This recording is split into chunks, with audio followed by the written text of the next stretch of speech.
વાવ થરાદ જિલ્લાના ભારતીય જનતા પાર્ટીના નવનિયુક્ત પ્રમુખ ડૉક્ટર નરેશ ઠાકોરે એક ભાજપની સભામાં એક નિવેદન આપ્યું, જે નિવેદન ખૂબ ચર્ચાઈ રહ્યું છે.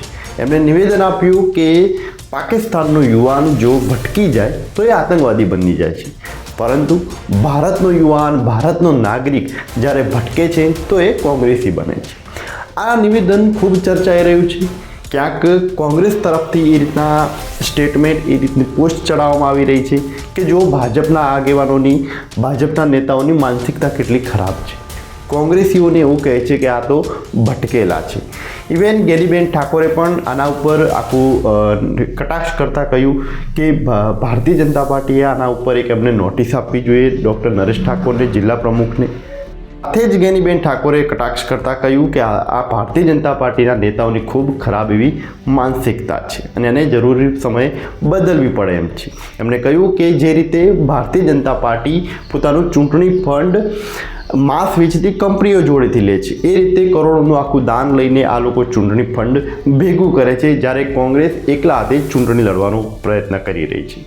સાથે જ ડૉક્ટર નરેશ ઠાકોરની આ ટિપ્પણી પર ગુલાબસિંહ રાજપૂતે પણ ખૂબ ટીકા કરી છે આ નિવેદન. પરંતુ સ્થાનિક સ્વરાજની આ ચૂંટણીઓ છે, ચૂંટણીના જંગમાં આવું બધું જ થતું હોય છે. કોંગ્રેસ, ભાજપ અને આમ આદમી પાર્ટી એકબીજાના ઉપર પ્રહારો કરતા હોય છે. પરંતુ ક્યારે પણ તમે નેતાઓના જ્યારે ભાષણો સાંભળો છો તો કેમ કોઈ એવા જ મુદ્દા ઉપર વર્ષોથી, જેના ઉપર વર્ષો થઈ ગયા હોય એવા મુદ્દા ઉપર એકને એક વાત રિપીટ કરવામાં આવે છે? કેમ કોઈ સ્થાનિક સમસ્યાઓ છે, ઘણી બધી સમસ્યાઓ છે, એવા મુદ્દાઓ પર કે જેના પર ખરેખર વિકાસના કામો થવા જોઈએ, એ મુદ્દા ઉપર ક્યારેય વાત નથી થાય.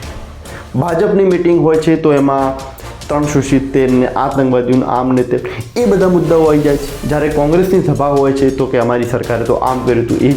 પણ હવે ભવિષ્ય માટે શું કરશે, કયા કયા વિકાસના કામો કરવા જોઈએ, કઈ એવી સ્થાનિક સમસ્યાઓ છે, એ સમસ્યાઓને કોઈ ઉજાગર કરતું નથી, એના વિશે કોઈ વાતચીત નથી કરતું. કેમ કે જો વાતચીત થાય તો કદાચ સ્થાનિકોમાં એ રોષ પેદા થાય, તો એક વોટ એના મુદ્દા ઉપર આપે, વિકાસના મુદ્દા ઉપર આપે. પણ આખું જ સમીકરણો માત્ર ને માત્ર એવી રિપીટ વાતો ઉપર કરવામાં આવે છે, એકબીજા ઉપર ટીકા ટિપ્પણી, એકબીજા ઉપર એવા નિવેદનો કે જેનાથી સામસામે તેઓ ચર્ચામાં આવી જાય. આનાથી જ આખું રાજકીય હાલ ચાલી રહ્યું છે. સ્થાનિક સ્વરાજની ચૂંટણી એ ખરેખર ખૂબ મહત્ત્વની છે. મહત્ત્વની એટલા માટે છે કે ખૂબ નીચલા સ્તરની આ ચૂંટણી છે ને એવા નીચલા સ્તરની કે જ્યાં જે પ્રાથમિક જે સુવિધાઓ છે, ગટરની, પાણીની, એ રોડ રસ્તાની, એ બધી જે સુવિધાઓ છે એ આ સ્થાનિક સ્વરાજની ચૂંટણીઓ પાયો કહી શકાય. એ બધી સુવિધાઓમાં કંઈક સુધારો કરવો હોય તો એ બધી જ સુવિધાઓ અહીંયાથી તમને મળી શકે એમ છે.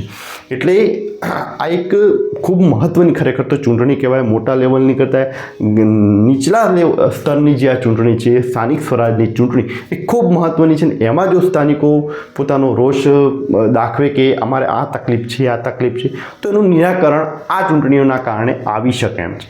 પરંતુ આખા જ રાજકીય મુદ્દાઓને ભટકાવી દેવામાં આવે છે. અલગ અલગ એવા જેનાથી કશું થવાનું નથી, જેનો કોઈ મતલબ નથી, એવા બધા મુદ્દાઓના કારણે આખી ચૂંટણીઓ ચાલી રહી છે. એના કારણે ક્યાંક વિકાસ ઉપર અવરોધ પેદા થાય છે. તમારું શું માનવું છે નરેશ ઠાકોરના નિવેદન ઉપર? શું ખરેખર રસ્તો ભટકે એટલે કોંગ્રેસી? આ વાત સાથે તમે સહમત છો કે નહીં, એ નીચે કોમેન્ટમાં જરૂર લખજો. કેમ કે જો એવું હોય કે જે રસ્તો ભટકી જાય છે એ કોંગ્રેસી જ હોય છે, તો ગેનીબેન ઠાકોર ખૂબ સારી એવી લીડથી જીત્યા હતા. ગુજરાતની અનેક એવી સીટો છે કે જ્યાં કોંગ્રેસ સારી એવી વોટ બેંકથી જીતી જાય છે. કોંગ્રેસની પોતાની પણ એક આખી મોટી એવી વોટ બેંક રહી છે. તો એનો મતલબ શું? શું એ બધા જ યુવાનો હોય કે બધા જે લોકો છે કે જે કોંગ્રેસને વોટ આપે છે, શું એ ભટકેલા છે? આ ખૂબ મોટો એક સવાલ છે ને જેના ઉપર તમારે ટિપ્પણી કરવાની છે. નરેશ ઠાકોરે તો ટિપ્પણી કરી છે, ગેનીબેન ઠાકોરે ટિપ્પણી કરી દીધી છે. હવે તમે ટિપ્પણી કરો આ વિડીયોની કોમેન્ટમાં.